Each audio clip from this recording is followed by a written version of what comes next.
Bismillahirrahmanirrahim. Welcome guys to the channel. Thank you for liking and subscribing, and welcome to our new members in our community. We'd like to start by addressing the game that recently happened where Arsenal knocked out Real Madrid in the Champions League quarter-final match at the Bernabeu, by a goal margin or aggregate of 5-1. It was so nice to see that. It was so nice to see, and we shall break down the game. So let's start. So we are going to start by highlighting at the highlighting the PR that Real Madrid had before the game. You know, considering that Real Madrid are the best team in this tournament, and they are the current champions of the tournament, I expected them not to be so losers. Yeah, I expected them to have the mentality of, yeah, it's hard, we've tried, but we'll try again next time, or we'll try again next season. Since even if we have a team that will lift the trophy 5 times, nobody can reach the heights of Real Madrid in that tournament. But that was not to be, as Real Madrid really, really tried to scare the Arsenal community or the Arsenal team through social media platforms. Yeah.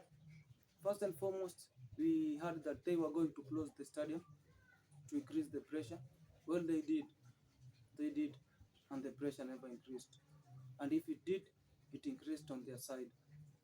So there is that. There was also the talks of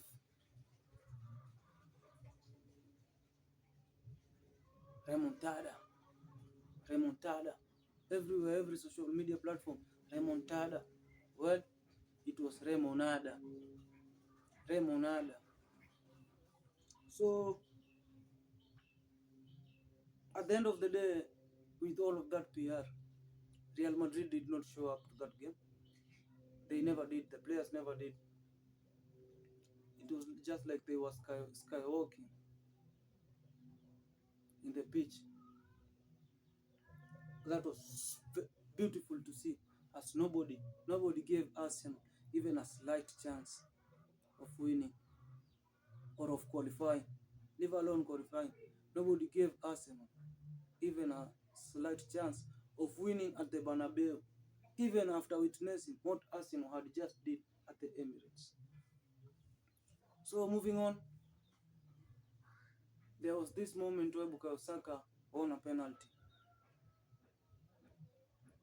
and many people were trying to criticize Bukayo Saka for attempting a Penenka on the Thibaut Courtois. Well, let the people who are talking, let them talk. But you have to understand one thing. The Thibaut Courtois is one of the best goalkeepers in the world. The Thibaut Courtois who have an insane reflex. And so, where am I heading with this? If or you take a strike straight to the post, you are never beating Courtois because of the heights and everything. You are never beating him. Beat Courtois, it takes something special. Yeah, and that is what Bukayo Saka tried to do. You know, people are saying you cannot attempt such a skill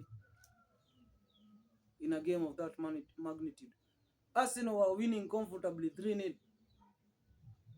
So if you're going to try a new technique, it might as well be the right time to try. Yeah, because we were winning comfortably.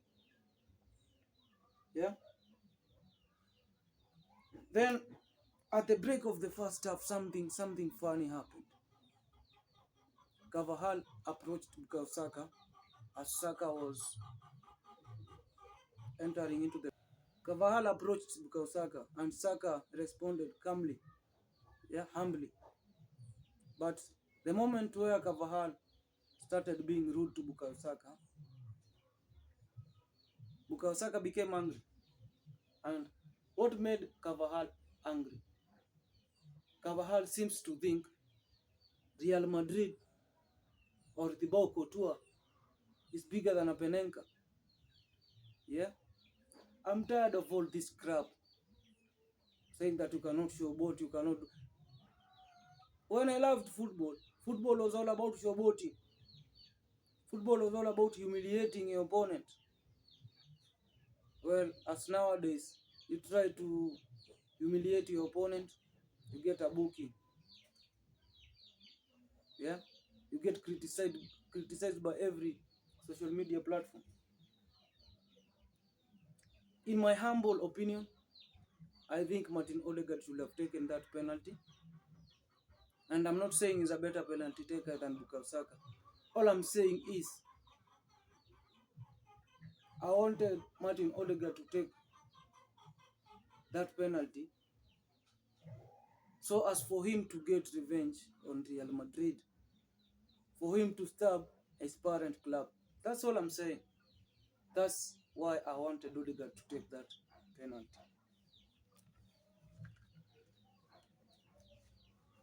Moving on, guys, we have to talk about the Bukayo Saka goal. Yeah, I can't imagine.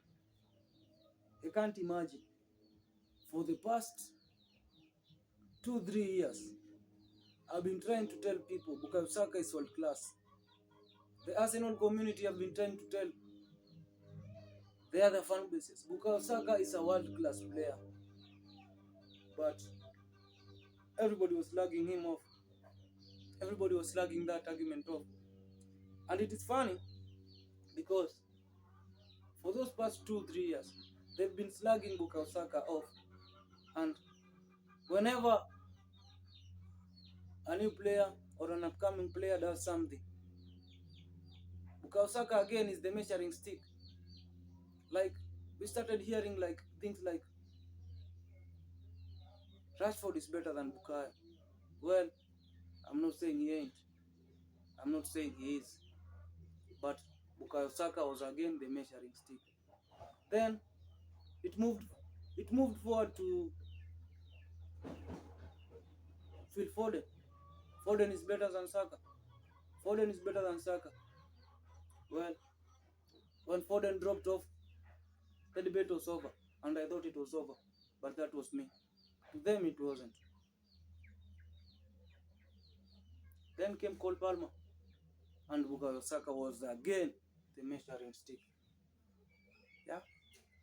Now Cole Palmer has dropped off. They started saying Bukayo Saka never shows up in the big stages, has not done things in the big stages. Well, is Bernabeu not a big stage? What has Bukayo Saka not done for his international country or international team? What has he not done? What big stage has he not delivered? So, from today henceforth, I want everybody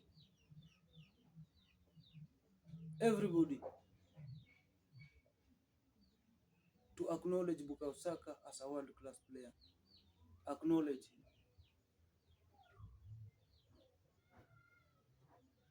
Yeah. Like I said, it takes something special to beat Courtois. You see, as Bukayo Saka is running to that ball, if he strikes that ball in the common way, that ball does not go in. Yeah. The ball Courtois has covered all angles. Bukayo Saka could strike that ball. But do you know what? Bukayo Saka did something special. He dinked the ball over the ball Courtois. Yeah. And then we had we had our celebrations at Bernabeu. We had our celebrations. The celebrations were beautiful. They were beautiful. They were matching the goal. You know, they were matching the feeling that all Arsenal players in this footballing planet we live in, it symbolized of the feeling or the quality that we think Bukayo Saka has. Yeah, that celebration symbolized the feeling that we had in the entire world. Well, and I think Bukayo Saka has a Mamba mentality. Bukayo Saka has Mamba mentality, because think about this: not many players will try to dink a ball over the ball Courtois after trying to dink a penalty over the ball Courtois, and the penalty gets saved. So for Bukayo Saka to try dinking it over the ball Courtois again in a game of that magnitude shows his Mamba mentality. And let's also try to focus on Real Madrid, and not Arsenal only. And the only moment that we can talk about Real Madrid in the both legs is that Vinicius goal. Yeah, that Vinicius goal denied me my second correct prediction of this game, as I had my predictions as at 2-0 in the Bernabeu. Watch my videos, you'll see. So that goal denied my correct predictions of the second leg, but it was not a thing, it was not an issue. The issue was to win, and we did win. So Saliba was caught out.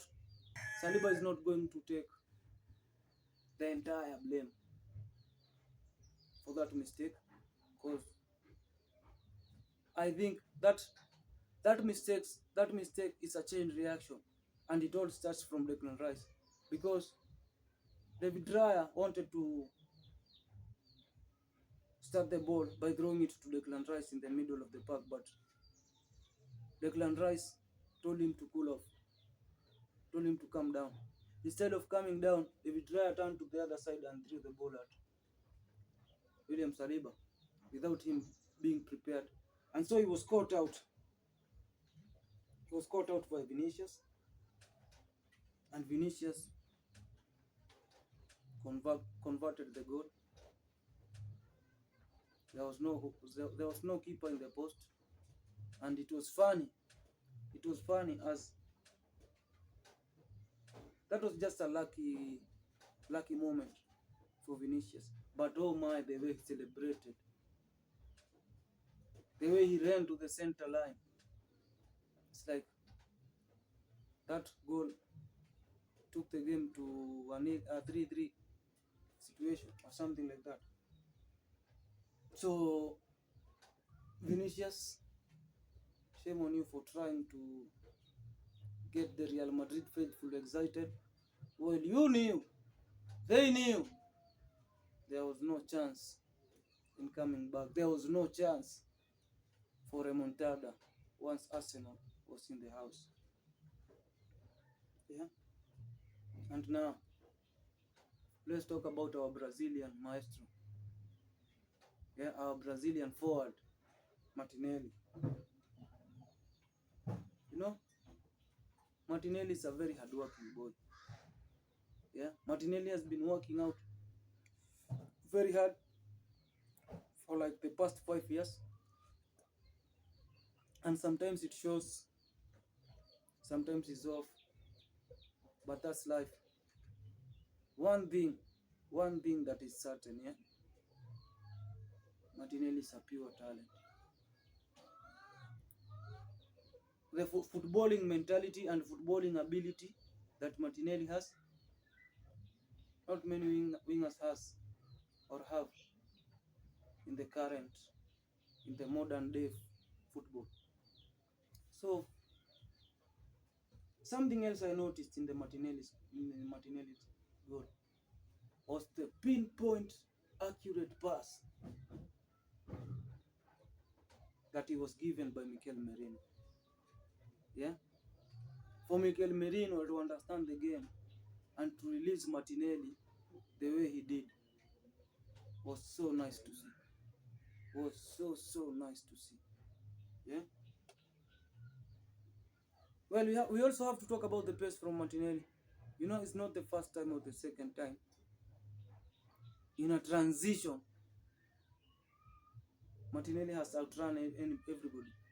It started with N'Golo Kante when Chelsea were mighty. Martinelli left N'Golo Kante for dead, ran across the entire half pitch with the ball, and destroyed Chelsea. He also did that against Aston Villa, Martinez. And again, he did it against the Bocotua, Real Madrid. So, Martinelli's pace is supposed to be reckoned with. After the ball touched the back of the net, during that Martinelli's goal, it was so comforting. It was so comforting to look at the faces of the Real Madrid faithfuls, of the Real Madrid players, yeah, of the haters who are hate watching that game, yeah, who are watching with the faith of Real Madrid getting a comeback, Arsenal bottling the league, yeah, Arsenal getting knocked out at the quarterfinal. It was so comforting to see their faces as they knew, you know what, it's over. Remontada is over. Right now, no remontada. Right now, remonada. So we have again like special mentions. We have special mentions. We have to mention players like Matt Lewis Kelly.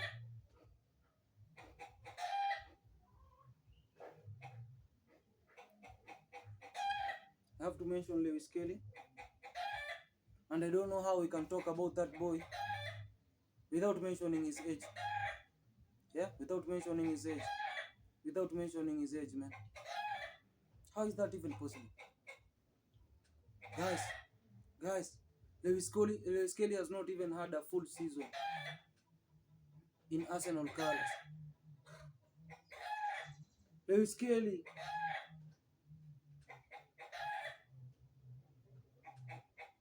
is in his first year of his professional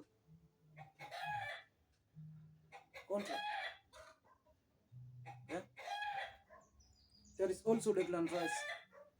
For Declan Rice to face Real Madrid and get 2 man of the matches back to back. One at Emirates for taking the game to Real Madrid. Yeah? For breaking the Bocotua. Yeah? And then come back at Bernabeu and get another man of the match performance for stopping Real Madrid, for handling the business in the middle of the park. Declan Rice is world class, man. Declan Rice has just justified his price tag. Yeah? Declan Rice. Remember that name, man. There is also Yakub Kiwior. Do you know what? Haters, Real Madrid faithfuls, everybody. Once Gabriel had the injury, everybody thought, this is our chance. This is our chance. Arsenal don't have any replacement for him. Well, Yakub Kiwior showed up, stood up on business, handled that back line, and he was this close to get a second clean sheet while facing Real Madrid, while facing Heritage FC. There is also Jaren Timber. I don't think enough can be said about Jaren Timber. I don't think we can. Jaren Timber is the best thing that has happened to Arsenal in almost like 2 to 3 years. Yeah. You also have Saliba.